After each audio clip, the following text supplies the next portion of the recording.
हर घर में जब दीपावली की रात माता लक्ष्मी का स्वागत होता है तो एक दरवाजा और बंद किया जाता है, दुर्भाग्य की देवी अलक्ष्मी के लिए।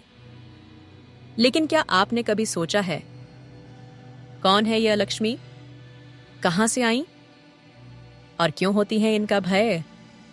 आज की इस अद्भुत पौराणिक कथा में हम जानेंगे अलक्ष्मी की रहस्यमयी कहानी। ये बात है उस समय की जब देवता और दैत्य अमृत प्राप्ति के लिए कर रहे थे समुद्र मंथन। उस महासमुद्र से एक एक कर निकलने लगे अद्भुत रत्न, चमत्कारी वस्तुएं और दिव्य शक्तियां। तभी एक अद्वितीय तेज से प्रकट हुई माता लक्ष्मी, सौंदर्य, संपन्नता और ऐश्वर्य की देवी। पूरा ब्रह्मांड आलोकित हो गया, देवता गदगद हो उठे। लेकिन उसी क्षण समुद्र से उठी एक काली लहर, गगन में गूंज उठी अशुभ ध्वनियां और प्रकट हुई अलक्ष्मी। अलक्ष्मी का स्वरूप भयानक था। काले वस्त्र, उलझे बाल, लाल आंखें और चेहरे पर क्रोध का तांडव। जहां लक्ष्मी शांति लाती हैं, वहां अलक्ष्मी ले आती हैं कलह। जहां लक्ष्मी से घर में आता है ऐश्वर्य, वहीं अलक्ष्मी से आता है दरिद्रता। देवताओं ने उन्हें स्वीकार नहीं किया, ना कोई वर, ना कोई स्थान, और उन्हें ब्रह्मांड की छाया में धकेल दिया गया, जहां उनका वास हुआ अंधकार में, गंदगी में, कलह में। पुराणों में वर्णन है कि अलक्ष्मी लक्ष्मी की बड़ी बहन है।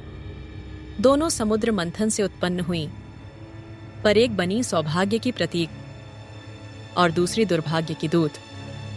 अलक्ष्मी उन घरों में जाती हैं जहां होता है झूठ, कलह, आलस्य और अपवित्रता, जहां दीप नहीं जलते, जहां झाड़ू नहीं लगती, जहां घर में नकारात्मकता का वास होता है।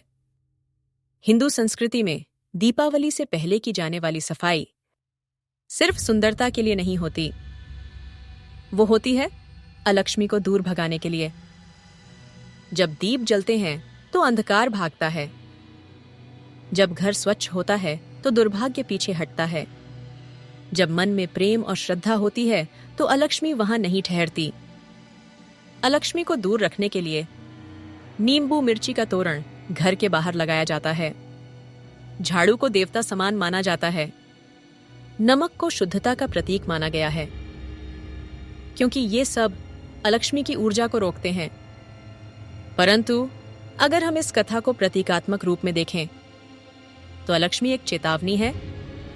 वो कहती हैं, अगर हम अपने कर्मों को सुधारें, अपने विचारों को शुद्ध करें, अपने घर और मन को स्वच्छ रखें, तो दुर्भाग्य कभी टिक नहीं सकता।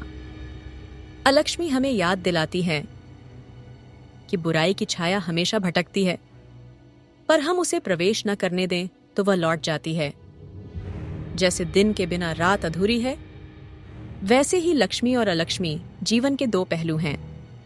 एक हमें प्रोत्साहित करती है श्रेष्ठ बनने को, दूसरी हमें सचेत करती है गिरावट से। तो मित्रों, यह थी अलक्ष्मी की पौराणिक और प्रतीकात्मक कथा। अब यह हमारे कर्म, हमारे व्यवहार और हमारे विचारों पर निर्भर करता है कि हम अपने जीवन में किसे आमंत्रित करते हैं, लक्ष्मी को या अलक्ष्मी को।